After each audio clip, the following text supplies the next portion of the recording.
We all know the names of Noah's three sons, Shem, Ham, and Japheth.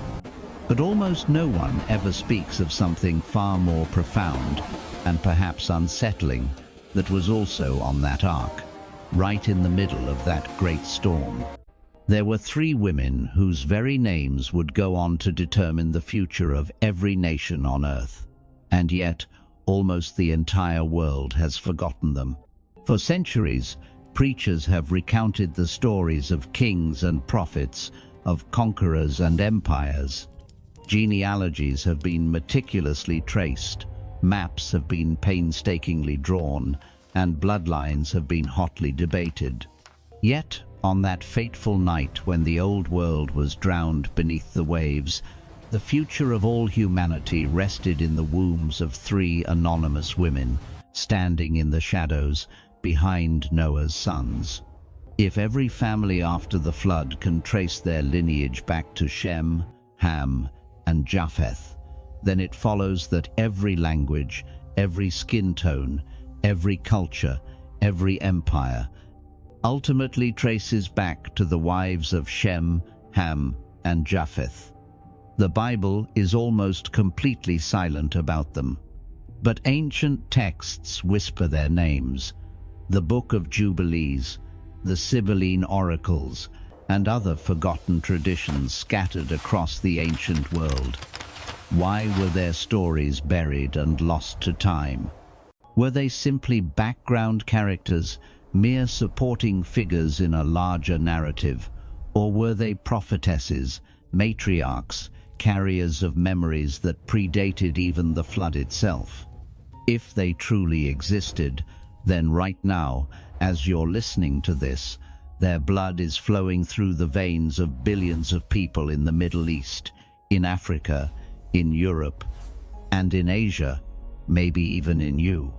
Welcome to this video, where old pages are cracked open like sealed vaults, and the familiar Bible you thought you knew begins to feel like a lost epic, half remembered and just waiting to be recovered. Here, we don't just study verses. We follow the lines of names, the forgotten footnotes, and the hidden genealogies until they form a map of the human family under the watchful eyes of God. If you're ready to step through the fog of time and walk into the Ark, not as a Sunday school story, but as the very birthplace of your own ancestry, then stay with me.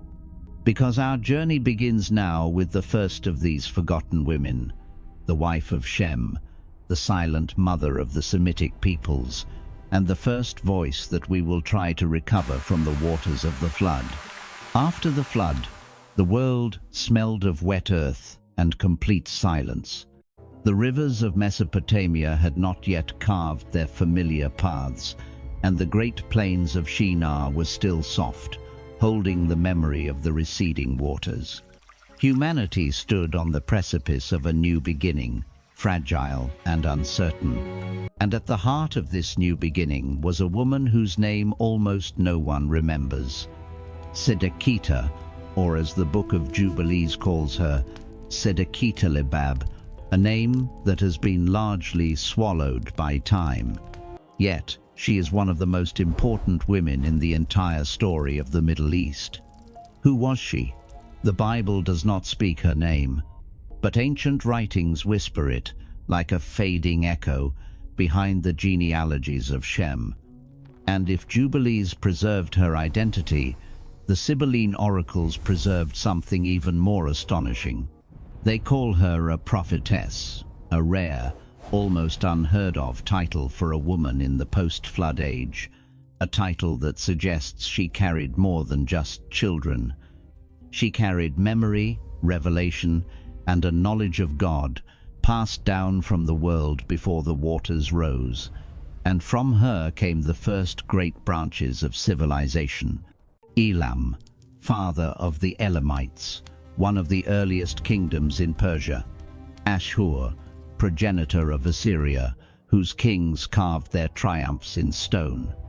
Arpachshad, ancestor of Abraham, whose lineage would bring Israel the prophets and eventually the Messiah. Aram, father of the Arameans, whose language became the tongue of prophets. Lud, patriarch of the Lydians, builders of ancient Anatolia's wealth.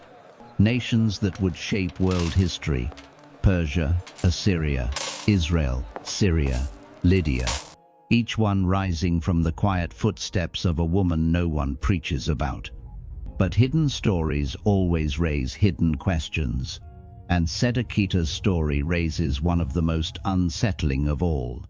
Some scholars wonder if she came from the line of Seth, the line of the righteous, carrying the spiritual legacy of Adam's faithful descendants. Others suspect that she may have been from the line of Cain, the wandering line marked by both brilliance and violence. And there is yet another view, whispered only in old traditions, that she was descended from a pre-flood people who stood between the two lines, a hybrid culture that carried fragments of a world now erased. If any of these possibilities were true, it would mean that the Semitic world, the world of Abraham, Isaac, Jacob, the prophets, and the scriptures themselves, was shaped not just by the genealogies of men, but by the forgotten lineage of a woman whose ancestry may hold secrets we will never fully uncover. But beyond all speculation lies a deeper theological truth. Sedakita stands as a symbol, the keeper of the covenant fire. When Noah's family stepped onto dry ground, it was she, not the famous patriarchs, who first held the future of the covenant in her arms. The promises that would one day flow through Abraham, Moses, David, and Christ all passed first through a mother whose face history erased, and perhaps that is why her story matters. Because Scripture reminds us again and again that God often builds the greatest foundations through hands the world never notices. If the Semitic world has a forgotten mother, what does that mean for the story of humanity? And what does it mean for you? If God can weave entire civilizations through a woman whose name was nearly lost, if the mother of nations could be hidden, then perhaps your own story is not as invisible as you think. Share what stirs within you, not as a ritual, but as a reminder that history is never owned, only told by the names we remember. Now, let us step forward from the mother of the Middle East to the woman whose children would shape Africa, Egypt, Canaan, and beyond. The second matriarch is waiting in the shadows of time. When the world dried after the flood, the lands to the south glowed with a different light, an ancient gold that seemed to pulse across deserts, river valleys, and warm coasts. Africa was not yet Africa. Egypt was not yet Egypt. Cush, Canaan, and Put were only names waiting to become nations. And at the center of this dawning continent stood a woman history nearly erased, Nyto, the wife of Ham. If Shem shaped the Middle East, then Ham shaped Africa, but it was Nyto who shaped the soul of Africa. According to the Book of Jubilees, she was the mother of Cush, Mizraim, Phut, and Canaan, 4 sons whose descendants would become Ethiopia, Nubia, Egypt, Libya, and the early peoples of Canaan, civilizations whose pyramids, temples, and kingdoms would one day rise like mountains of stone. Yet, behind their greatness was a woman who lived for centuries, carrying the memories of a world before the flood, speaking words of prophecy into the ears of her children and grandchildren. And then comes the first surprising twist, one preserved quietly in Christian traditions older than the medieval world. Some say that Nyto sensed the flood before Noah even announced it. While others were busy with daily life, she felt the earth tremble beneath her feet, smelled something strange in the wind, and saw shadows in the clouds long before the first raindrop fell. One tradition describes a moment now known as the burning oven sign. Nyto was baking, as she had done countless times, until the ground suddenly heated beneath the clay oven. Flames rose where no fire had been placed. A sign, an omen, a whisper of judgment that no one could explain. No voice from heaven, no angel, no thunder, just fire from the earth. And this became her test, her Abraham and Isaac, before Abraham even existed. Would she ignore the sign, or would she speak, even if no one believed her? That moment, though forgotten in most churches today, marks her as a prophetic mother whose discernment saved her family and shaped entire nations. Some ancient traditions claimed that Nyto was also linked to the early Dravidian peoples of India, suggesting that the bloodline of Ham did not stop at Africa or Canaan, but pushed further east across the Arabian Sea and deep into South Asia. If true, it means her descendants stretched from the Nile to the Indus, from Ethiopia to Sri Lanka, an entire arc of ancient humanity breathing through one lineage. And in this light, the story of Ham shifts dramatically. Ham is not the cursed son. Ham is the father of kingdoms. And Nyto is the mother of cultures that have shaped music, architecture, astronomy, language, and human imagination for thousands of years. She becomes the symbol of light in a misunderstood land, a reminder that geography does not determine blessing and that misunderstanding does not erase worth. Far from being a forgotten footnote, she stands as the silent architect behind Africa's earliest civilizations, and perhaps her story speaks to more than just history. Every time a culture is misunderstood, every time a people is misrepresented, there is always a voice behind the scenes, an overlooked storyteller who carries truth through the generations. If you have ever felt misunderstood, if your story has ever been reduced or overlooked, leave a trace of your journey. Like Nyto, you may be carrying something far larger than anyone knows. Now, as we move from the mother of Africa, we cross seas and continents toward the woman whose descendants would stretch across Europe, Asia, and the islands of the world.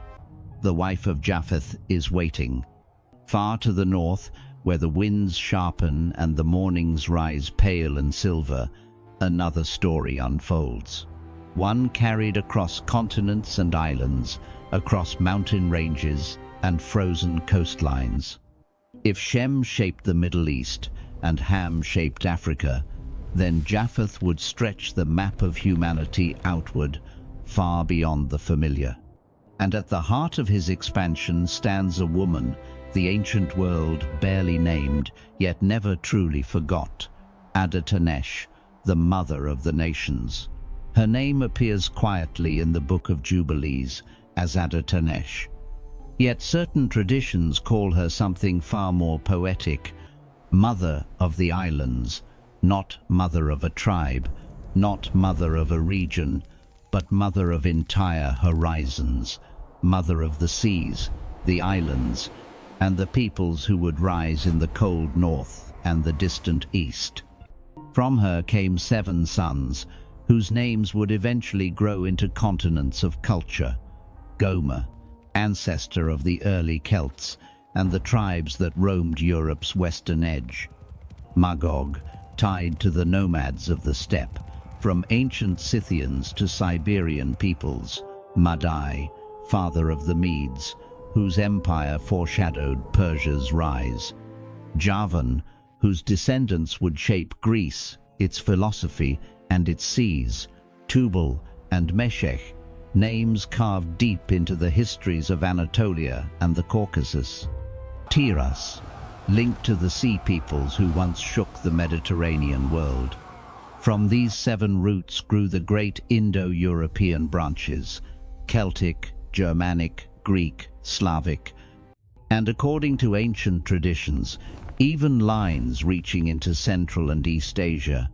Some rabbis linked Togarmah, a grandson of Japheth, with the peoples of China, Japan, Mongolia, and Korea. Others extended the lineage further still to the indigenous peoples of Siberia, and astonishingly, to early traditions of the Americas. Then comes the wave that challenges what many think they know. For centuries, scholars have debated a question that refuses to grow old. Did the peoples of East Asia arise from Sin, the son of Canaan, from Ham's line? Or did they arise from Togarmah, the grandson of Japheth, from Adatanesh's line? If the second view is true, then Adatanesh is not merely the mother of Europe, she is the mother of half the world. Her children became wanderers, navigators, warriors, thinkers, storytellers. They crossed forests, plains, rivers, oceans. Wherever they went, they built languages, carved symbols, raised stones, and shaped myths. Every migration map of ancient humanity is, in a sense, a shadow of her footsteps. But there is a deeper theological thread woven quietly through Japheth's story. In Genesis, Noah pronounces a mysterious blessing. May God enlarge Japheth, not enrich, not strengthen, but enlarge.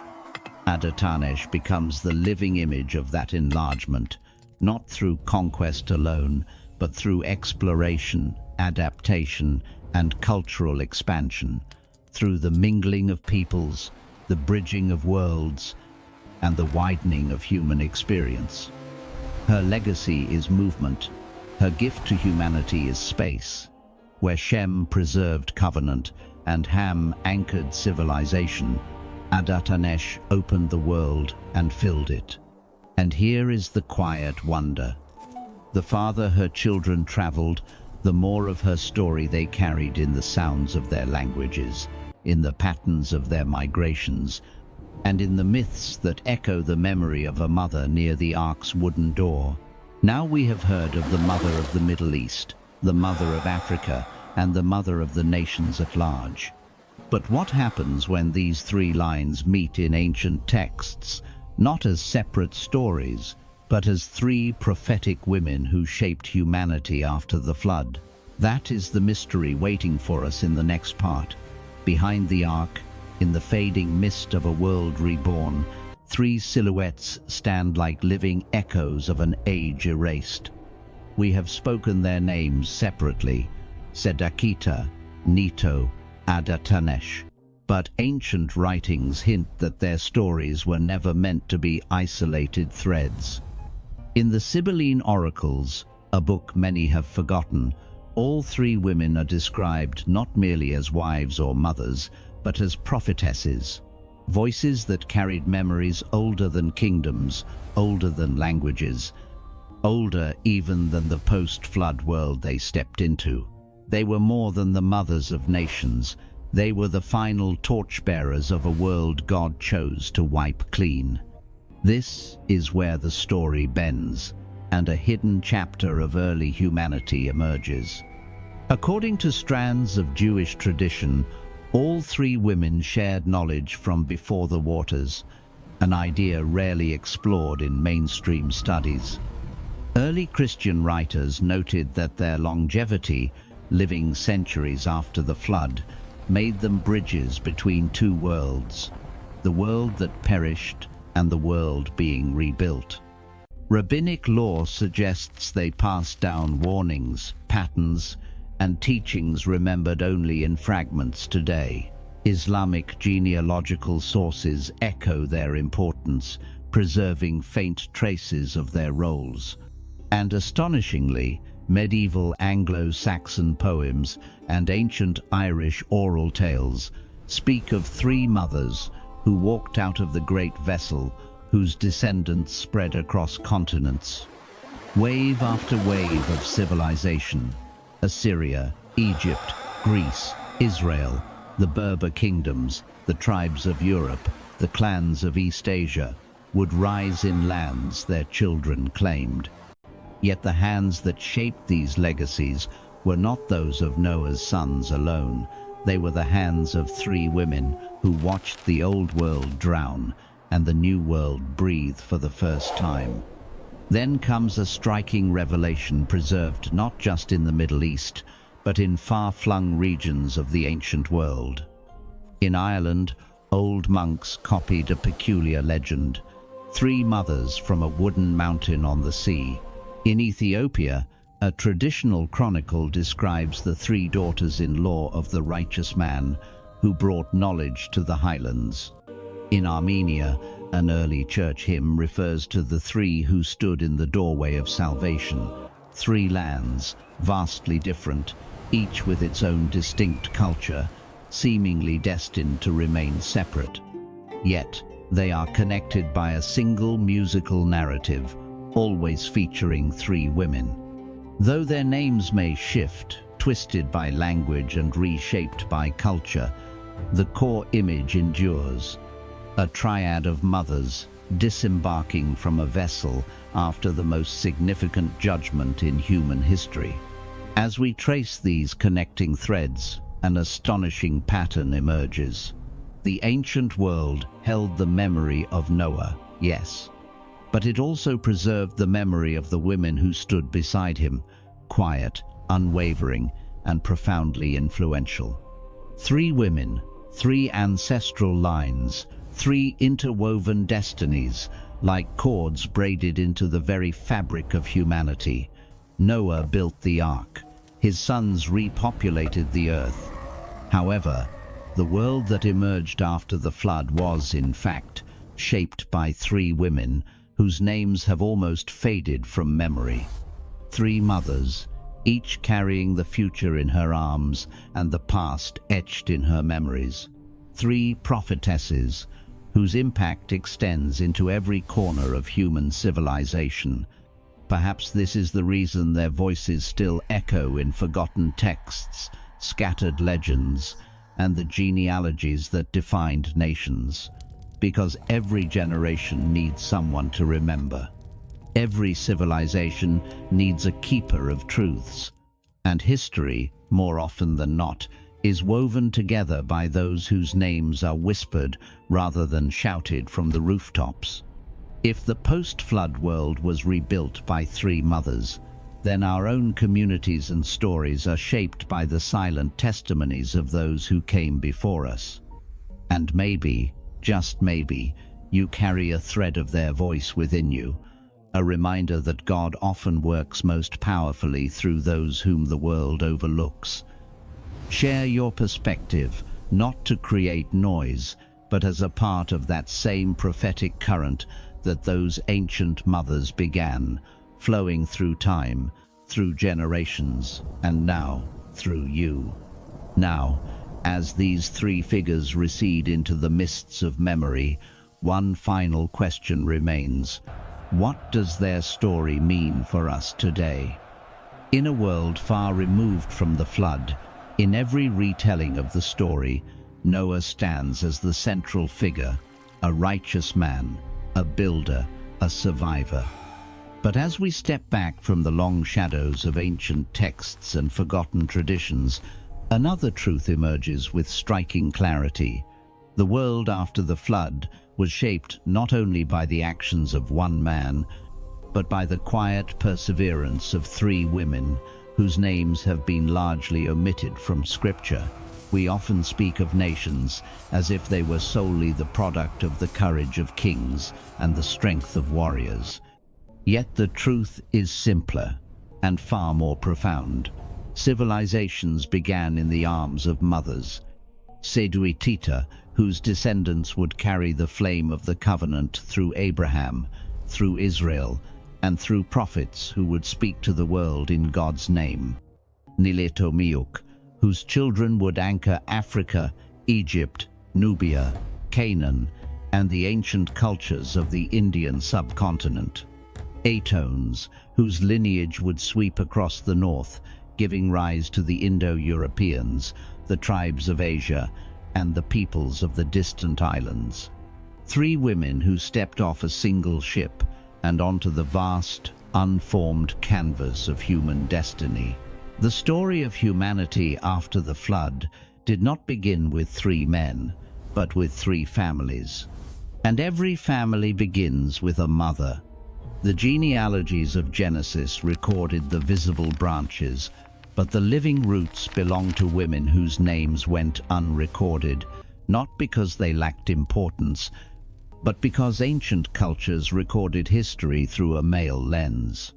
Yet the rise of every empire, every language, every tribe, traces back to the children of these 3 unseen matriarchs. Sedakita, mother of the Middle East; Nyto, mother of Africa and South Asia; Adatanesh, mother of Europe, the North, and the Far East. 3 lineages, 3 continents, 3 civilizations, all stemming from a single moment, a single vessel.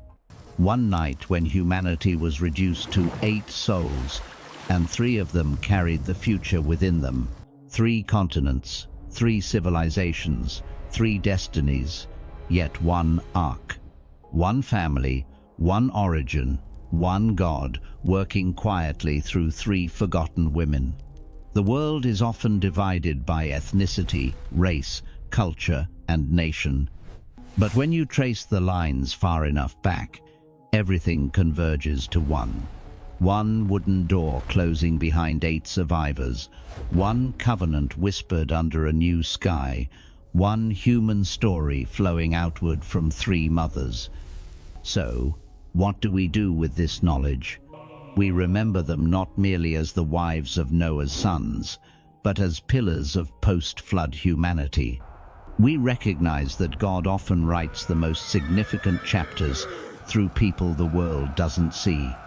And we acknowledge that behind every great lineage stands someone whose story was never fully told, yet whose legacy shaped the world. In the coming episodes, we will explore those stories, one by one. Sedakita, the keeper of covenant memory; Nyto, the watcher of signs and the mother of kingdoms; Adatanesh, the woman of wide horizons whose children filled the earth. Each of them deserves to have her voice heard, and together they form a trilogy of origins unlike anything you've heard before. Stay with me, because the message meant especially for our older, wiser listeners is waiting just beyond this point. And trust me, you will want to hear it. And now, as we bring this journey to a close, let us draw near to the heart of what these forgotten women truly teach us. Their names were almost erased, their stories nearly lost. Yet their influence lives on in every family line, every nation, every generation. And perhaps that is the lesson for us, especially for those who have experienced many seasons of life. Your impact is never measured by how loudly the world remembers your name, but by the faith, the wisdom, and the strength you plant in others. Sedakita, Nyto, and Adatanesh remind us that legacy is not built in a single moment. It is built in quiet decisions, patient endurance, whispered prayers, and love given when no one is watching.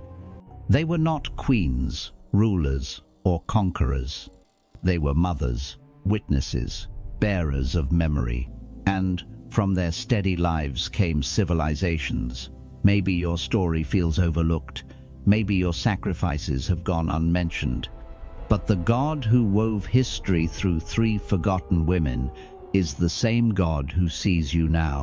Your years, your scars, your lessons, these are treasures, not remnants. You are still shaping the generations that come after you, whether through your children, your kindness, your wisdom, or the stories you pass down. So walk forward with quiet confidence. Your life still matters. Your faith still plants seeds, and your legacy is still being written far beyond what you can see. We have followed the hidden paths of Scripture, traced forgotten names, and rediscovered the 3 voices that quietly shaped the world. Their stories remind us that, even in silence, legacy can thunder across centuries. And now, As this chapter closes, the reflection becomes yours. What will your life leave behind? If this journey stirred something in you, like the video, share it with someone who loves the deep mysteries of the Bible, and subscribe so you don't miss the next episode. Weigh in this unfolding series. I'd love to hear your thoughts in the comments. Which matriarch's story resonated with you most? Until the next mystery, remember, humanity may be written in the names of men, but its memory is carried by the women who walk into the storm.